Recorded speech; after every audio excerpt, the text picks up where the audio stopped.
to this. Hello and welcome to this quick Facebook Live. My name is Katrina Horn, as you might know.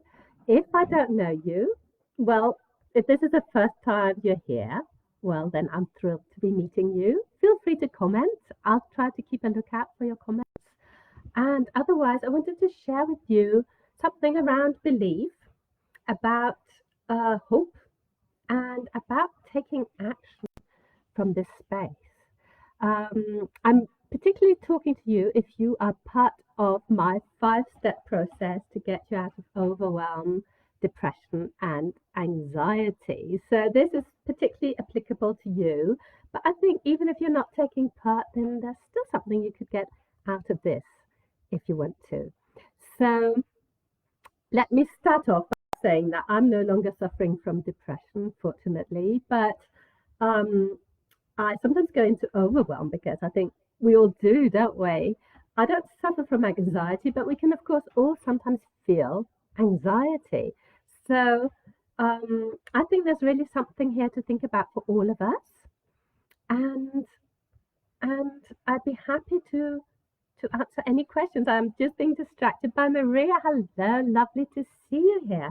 But let me just dive into what I've been thinking of. Because if you're part of the 5 step process, you've now been invited to cultivate belief.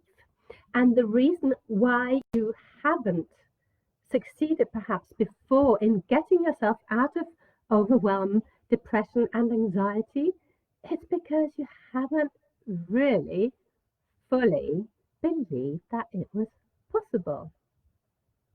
So let me dissect this for you. Sometimes we settle for hope and we say, oh, yeah, I hope I will get out of depression. And I hope to convince you, at least I'm going to explain to you why hope isn't enough in this case. We really need the belief. So if you're the kind of person who says, I need to see it to believe it, well, then it's not belief, it's knowing, isn't it? Because if you see something, you've got evidence right there in front of your eyes. It's no longer believing, it's seeing it, it's knowing. So what I'm talking about is belief. And sometimes we think, okay, I'll believe. I'll really try and hype myself up and I believe. But the way you know whether you believe that you can get out of overwhelm, that you can get out of depression, that you can get out of anxiety, is that you will feel relief. If you're not feeling relief, then you haven't got belief, right? Because if I told you right now, your suffering is about to end, right? You're getting yourself out of the overwhelm, the depression, and the anxiety. You're doing it right now. Well, then you'd feel relief. Even if you couldn't feel any sort of amelioration, any improvement in your feelings, right? You would be thinking, ah, that feels so good. It is possible, right? So if you're just hoping that this exercise will get you out of overwhelm, depression, and anxiety, it won't actually be very efficient. Let me explain it like that. If you're hoping, or I could say me, if I'm sitting here hoping that somebody will join me for dinner tonight, I can sit here and hope. And that is all very well because I've opened myself up to possibility, right? A neighbor might come by at dinner time, knock on the door and say, have you got something for me to eat? A friend might drop by, right? All this is possible, full of possibility here, right? But I can't actually allow myself to believe that it will happen because I haven't taken any action towards it. Now, if I phone up a friend and ask, can you come around for dinner tonight? And this friend says yes, then it's so much easier to believe that I won't be having dinner on my own, that I will be joined for dinner. So I've taken one simple action that will allow me to believe. So obviously, spurred on by this belief, I will start perhaps cooking, setting the table, being convinced in belief that this friend will turn up and that we'll have dinner together. Now, if I'm only hoping, if I'm sitting here hoping, oh, somebody will turn up for dinner with me, then I might not start cooking, right? I might not set a beautiful table. I might still be sitting here without being able to take any action. That's why the belief is really paramount, right? It's the belief that will get you into the action. And what we like to say in coaching is the inspired action. The inspired action that will actually lead you to your results, right? So, if you've not been able to get yourself out of overwhelm, depression, or anxiety yet, it could be because you haven't, or it most probably is, because you haven't really believed either that it was possible for you, that you were doing the right thing, that you were employing the right method, or that it wasn't the right time, there was something wrong, there was something in the way, right? And we can go back really to my analogy with the dinner, right? It's difficult to take action towards something that you're only hoping for. It's really, really difficult, right? It's not the same action that you're taking.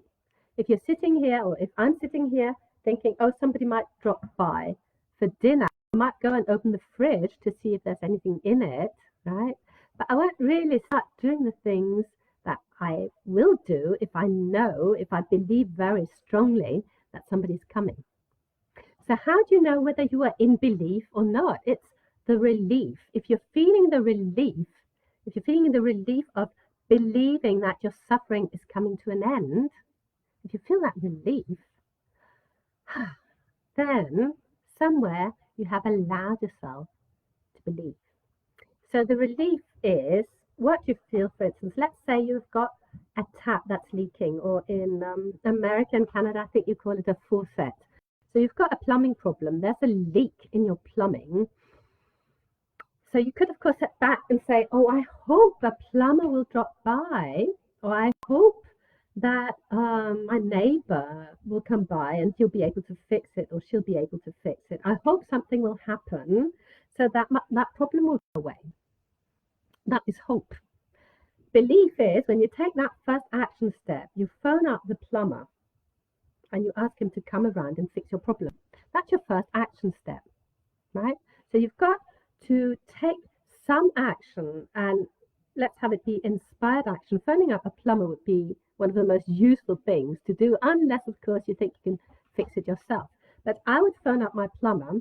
Now, if I couldn't get hold of him, I would leave him a message, and then I would sit back and I would allow myself to believe he would get back to me. Now, depending on your plumber, I mean, you might want to phone him up again, but I know that my plumber, if I leave him a message, he will phone me back as soon as possible. So just leaving a message on his answer machine, I can sit back and believe. And I can allow myself to feel already good because I've set the wheels in motion and I know that my result will be inevitable, right? I'm no longer thinking, it's possible my problem will be solved. I'm no longer thinking, oh, I hope it will be solved. That's a very, very high probability because when my plumber comes around, he'll be able to fix it, right? So that's what I would do. I would phone up my plumber, make an appointment, and then just wait till he would come around. And it's that waiting period that's sometimes difficult and could be difficult for you now if you have managed to create belief. You believe that it's possible for you to get out of overwhelm, to get out of depression or anxiety by doing my 5 steps. If you believe that, well, then you can just keep taking inspired action and you know that your result will be inevitable. You just have to keep doing it because one of the other reasons we don't succeed is that we stop doing what's working because we can't see the results yet. And that's so discouraging. So I could be sitting back thinking, oh, my plumber isn't here yet, right? I could be really frustrated. I could be thinking, my tap is still leaking or my faucet is still leaking. I've still got my problem and nothing is happening. And nothing would be happening till he rings my doorbell, right? So it's keeping the belief while nothing is happening. And with my weight loss clients, we talk a lot about this because when you start losing weight, either, or perhaps you're not losing weight straight away, or maybe you're reaching a plateau, but you have to believe that it's actually working. So I liken that to an ice cube. Like ice melts in Celsius degrees at 0 or 1 degree, right? When it's below 0 in Celsius, water is frozen. When it's 100 degrees, it's boiling. So the point where I can see the change, the point where I've got the evidence that it's working is actually at 0 degrees. But if I check in on my ice cube when it's minus 10 degrees, I can't see any results. It's still an ice cube. When I check in on it at minus 5 degrees, it's still an ice cube, right? So I can allow myself to go into disbelief, thinking, this is not working. And I could stop heating it up, right? But if I keep heating it up, at one point, it will hit those 0 and 1 degrees and it will start melting, right? So I've got to continue my actions till I see results. Stopping ahead of time will prevent me from seeing those results, right? If I phone up my friend for her or him to come around for dinner, they say yes, I sit back, think, oh, they're going to come for dinner. But then I start doubting. I start thinking, oh, maybe they won't come. Maybe the car isn't working. Maybe one of their children will get ill. Maybe something will happen. They won't come, right? They're not here yet. They're still not here. They might not come, right? I can do that, which is what we do when we suffer from anxiety, isn't it? We are always imagining the worst possible scenario. Well, what you can do with coaching is that you train yourself to see what could actually be possible if you allowed yourself to believe. So you can actually teach yourself to direct your focus towards something positive, because we've got a tendency to say, what if they will have a car accident on their way to my place, right? Dreadful. What if something comes up for them and they will cancel? What if they break their leg? What if their mother gets ill? What if? And we go automatically, because that's how we've trained our mind, or that's how our mind has been trained, we go to the negative, to the what if plus disaster. Now we could just as easily train our brain to go to what if plus the positive. What if they come ahead of time and help me cook, right? You can also say, wouldn't it be great if they brought flowers? Wouldn't it be great if they brought an extra dessert? Wouldn't it be great if? So you can actually train yourself to do that. But all that requires belief. That's why I put belief as our first step in stepping out of overwhelm, depression, and anxiety. It is possible. So I hope you've come up with some reasons why it's possible for you. And I'd love for you to share them with me. Share them in this group. You can share them below by commenting, or you can DM me. You can also DM me if you want some extra help with this. Like if you're coming against a hurdle and you're thinking, this is not working, just shoot me an email or DM me, and maybe I can get you out of your phone, right? It's all about really thinking yourself worth the trouble, right? Believing that you're worth the effort, because it does require a little bit of effort. So today, in my step number 2, I asked you to create a vision of that happy you. And can you see how when you can see yourself happy, when you can see yourself in the situation, you may not be able to feel it yet, but when you can actually see the result, you're more willing to be patient for it. If you're taking action and you're not seeing any result, it's really difficult to keep taking the action, staying motivated, staying inspired. It's really difficult. But when you've got a vision ahead of you, it's so much easier. So I won't talk to you about vision today because I'll let you dive into that. I think you've got a post with vision from me I also sent out emails, so if you're on my email list, you'll be getting the email. So go ahead, create a gorgeous vision and try to connect your belief into your vision and just keep doing it, right? Keep reminding you of the reasons why it's possible for you, right? I can do hard things. And I wanted to talk, well, I don't think she's in this group, but I've got an amazing client. Like her transformation started with her stopping smoking. So she saw she could stop smoking, and that made her think, well, if I can stop smoking, maybe there's a lot of other things I can do.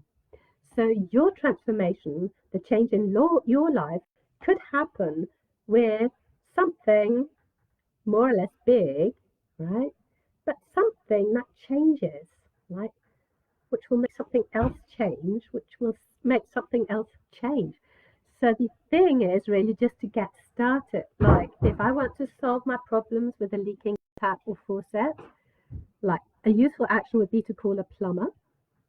That's my first action step.